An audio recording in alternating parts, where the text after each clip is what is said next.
Hey guys, in this video I will show you how you can turn on automatic updates on PS5. It's real fast and easy.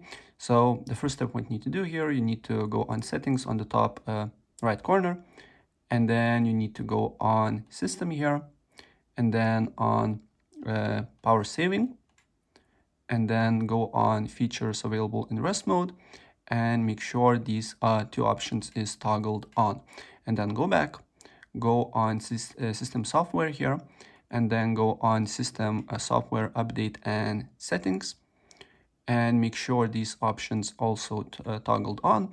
Download update files automatically and install update files automatically, and then go back and go on save data and game app settings, and then go automatic updates, and make sure these two options also toggled on auto download and auto install in rest mode.